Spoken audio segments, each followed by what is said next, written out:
أعوذ بالله من الشيطان الرجيم.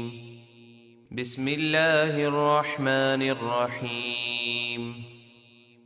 الحج أشهر معلومات، فمن فرض فيهن الحج فلا رفث ولا فسوق ولا جدال في الحج، وما تفعلوا من خير يعلمه الله، وتزودوا فإن خير الزاد التقوى واتقون يا أولي الألباب. حج کے چند جانے پہچانے مہینے ہیں، یعنی شوال، ذی قعدہ اور ذی الحج کے 10 دن. تو جو شخص ان مہینوں میں احرام باندھ کر اپنے اوپر حج کو لازم کر لے تو وہ حج میں اپنی عورتوں سے صحبت کی باتیں نہ کرے، نہ کوئی گناہ کرے اور نہ ہی کسی سے جھگڑا کرے. اور تم جو بھی نیکی کرتے ہو اللہ اسے جانتا ہے. اور زاد راہ یعنی سفر کا خرچ وغیرہ اپنے ساتھ لے کر چلو، کیونکہ سب سے بہتر زاد راہ تقویٰ یعنی سوال کرنے سے بچنا ہے. بعض لوگ حج کے لیے روانہ ہوتے وقت اپنے ساتھ سامان اور خرچہ وغیرہ نہیں رکھتے تھے اور کہتے تھے ہم اللہ پر توکل کرنے والے ہیں، لیکن جب دوران سفر کسی چیز کی ضرورت پڑتی تو لوگوں سے سوال کرتے تھے. حکم ہوا کہ زاد سفر لے کر چلو اور مانگنے سے بچو، اور اے عقل مندو مجھ سے ڈرتے رہو. ليس عليكم جناح أن تبتغوا فضلا من ربكم، فإذا أفضتم من عرفات فاذكروا الله عند المشعر الحرام، واذكروه كما هداكم وإن كنتم من قبله لمن الضالين. تم پر کوئی گناہ نہیں کہ حج کے دوران تم اپنے رب کا فضل یعنی اپنی روزی تلاش کرو. پھر جب تم عرفات سے واپس پلٹو تو مزدلفہ میں مشعر حرام پہاڑ کے پاس اللہ کا ذکر کرو، اور اس کا ایسے ذکر کرو جیسے اس نے تمہیں ہدایت فرمائی، اور بے شک تم اس ہدایت سے پہلے بھٹکے ہوئے تھے. ثم أفيضوا من حيث أفاض الناس واستغفروا الله إن الله غفور رحيم. پھر اے قریش، تم بھی میدان عرفات جا کر وہیں سے واپس پلٹو جہاں سے دوسرے لوگ پلٹتے ہیں. قریش مزدلفہ میں ٹھہرے رہتے تھے اور سب لوگوں کے ساتھ عرفات نہیں جاتے تھے. جب لوگ عرفات سے پلٹتے تو یہ مزدلفہ سے ہی پلٹتے اور اس میں اپنی بڑائی سمجھتے تھے. اس آیت میں انہیں حکم دیا گیا کہ سب کے ساتھ عرفات جا کر ٹھہریں اور ایک ساتھ پلٹیں. یہی حضرت ابراہیم اور حضرت اسماعیل علیہم السلام کی سنت ہے. اور اللہ سے معافی مانگو، بے شک اللہ بہت بخشنے والا نہایت مہربان ہے. فإذا قضيتم مناسككم فاذكروا الله كذكركم آباءكم أو أشد ذكرا، فمن الناس من يقول ربنا آتنا في الدنيا وما له في الآخرة من خلاق. پھر جب تم اپنے حج کے کام پورے کر چکو تو اللہ کا ذکر کرو جیسے اپنے باپ دادا کا ذکر کرتے تھے، بلکہ اس سے بھی زیادہ جوش و خروش سے اللہ کا ذکر کرو. پھر کچھ لوگ وہ ہیں جو صرف دنیا چاہتے ہیں، وہ کہتے ہیں کہ اے ہمارے رب ہمیں دنیا میں دے دے اور آخرت میں ان کے لیے کوئی حصہ نہیں. ومنهم من يقول ربنا آتنا في الدنيا حسنة وفي الآخرة حسنة وقنا عذاب النار. اور کچھ لوگ یوں کہتے ہیں کہ اے ہمارے رب ہمیں دنیا میں بھلائی دے اور آخرت میں بھلائی دے اور ہمیں دوزخ کے عذاب سے بچا. أولئك لهم نصيب مما كسبوا والله سريع الحساب. ایسے لوگوں کے لیے ان کے اچھے اعمال کے سبب بڑا ثواب ہے اور اللہ جلد حساب کرنے والا ہے۔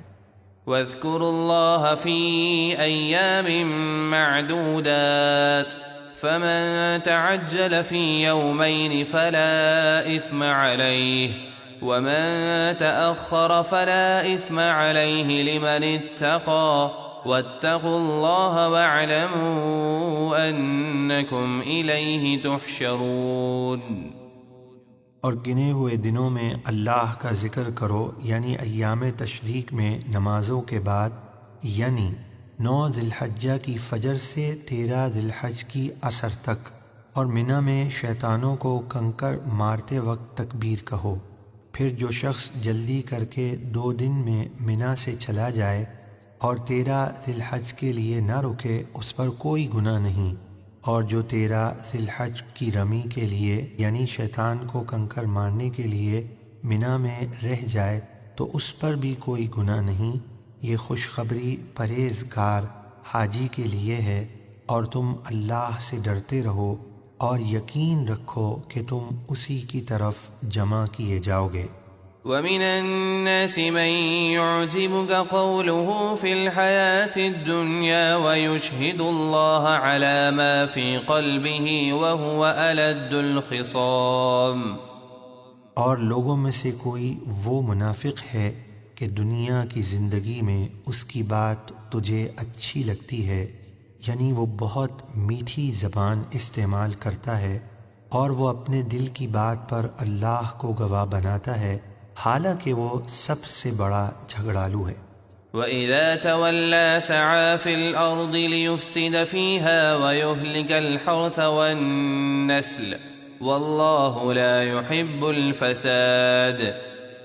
اور جب پیٹھ پھیر کر جاتا ہے تو زمین میں فساد ڈالتا پھرتا ہے، اور کھیتی اور جانوروں کو ہلاک کرتا ہے، اور اللہ فساد کو پسند نہیں فرماتا۔ وَإِذَا قِيلَ لَهُ اتَّقِ اللَّهَ أَخَذَتْهُ الْعِزَّةُ بِالْإِثْمِ فَحَسْبُهُ جَهَنَّمُ وَلَبِئْسَ الْمِهَادُ۔ اور جب اس سے کہا جائے کہ اللہ سے ڈر تو اسے گناہ کی اور ضد چڑھتی ہے، تو اس کو جہنم کافی ہے، اور وہ ضرور بہت برا ٹھکانہ ہے۔ وَمِنَ النَّاسِ مَن يَشْرِي نَفْسَهُ ابْتِغَاءَ مَرْضَاتِ اللَّهِ وَاللَّهُ رَءُوفٌ بِالْعِبَادِ۔ اور لوگوں میں سے کوئی وہ صحابی حضرت صہیب رومی ہیں جو اللہ کی خوشنودی حاصل کرنے کے لیے اپنی جان بیچتے ہیں، اور اللہ بندوں پر بہت مہربان ہے۔ حضرت صہیب رومی رضی اللہ تعالیٰ عنہ مکۃ المکرمہ سے ہجرت کر کے حضور سید عالم صلی اللہ علیہ وسلم کی خدمت میں مدینہ منورہ کی طرف روانہ ہوئے تو مشرکین قریش کی ایک جماعت نے ان کا پیچھا کیا اور ان کا راستہ روک لیا۔ آخر یہ بات طے ہوئی کہ جو میرا مال فلاں جگہ پر موجود ہے، تم وہ میرا سب کچھ لے لو اور مجھے ہجرت کرنے دو۔ اس پر کفار راضی ہو گئے، اور آپ نے اپنا تمام مال انہیں دے دیا۔ حضور علیہ الصلاۃ والسلام کی خدمت میں جب یہ حاضر ہوئے تو یہ آیت کریمہ نازل ہوئی۔ يا أيها الذين آمنوا ادخلوا في السلم كافة ولا تتبعوا خطوات الشيطان إنه لكم عدو مبين۔ اے ایمان والو، اسلام میں پوری طرح داخل ہو جاؤ اور شیطان کے قدموں کی پیروی نہ کرو، بے شک وہ تمہارا کھلا دشمن ہے۔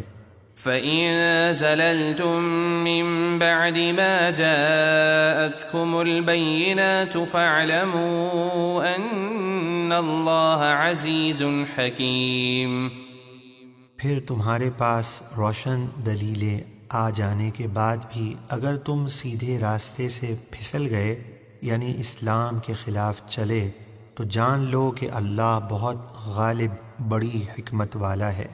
هل ينظرون إلا أن يأتيهم الله في ظلل من الغمام والملائكة وقضي الأمر وإلى الله ترجع الأمور۔ کیا وہ اسلام کے مخالفین اسی انتظار میں ہیں کہ ان کے پاس چھائے ہوئے بادلوں میں اللہ کا عذاب آئے اور فرشتے اتریں اور فیصلہ کر دیا جائے اور سب کام اللہ ہی کی طرف لوٹائے جاتے ہیں؟ صدق اللہ العظیم۔